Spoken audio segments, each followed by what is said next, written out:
Les coups et les blessures qu'a reçus Ahmed Selmouni relèvent de la torture. Ainsi vient d'en décider la Cour européenne des droits de l'homme. Au cours d'une garde à vue prolongée de 4 jours en 1991, le trafiquant de drogue avait été proprement passé à tabac par 5 policiers, pressés d'obtenir des aveux. Expertise médicale à l'appui, la Cour européenne a estimé que ces agissements devaient être regardés comme des actes de torture.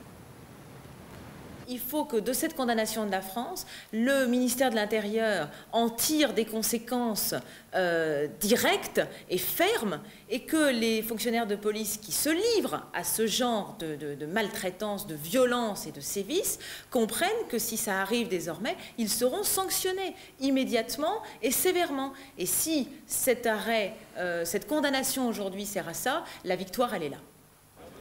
En mars dernier, la condamnation des 5 policiers à des peines de 2 à 5 ans de prison soulevait l'indignation de leurs collègues solidaires. L'un des policiers incriminés, en pleurs, participait à une manifestation de contestation.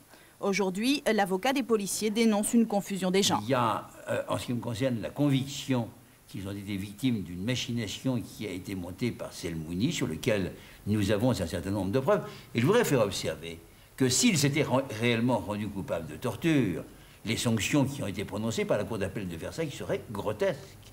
La Cour européenne stigmatise également la lenteur de la procédure qui a mis 8 ans à aboutir, une irruption du droit européen qui pose des questions.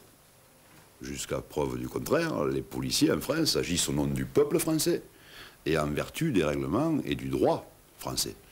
Alors moi, je souhaiterais que demain, les policiers sachent dans quel cadre légal ils doivent intervenir. Cette décision va relancer l'affaire qui, en France, n'est pas terminée avec un pourvoi en cassation. Sans attendre, la Cour de Strasbourg a attribué à Ahmed Selmouni 500 000 francs de dommages et intérêts.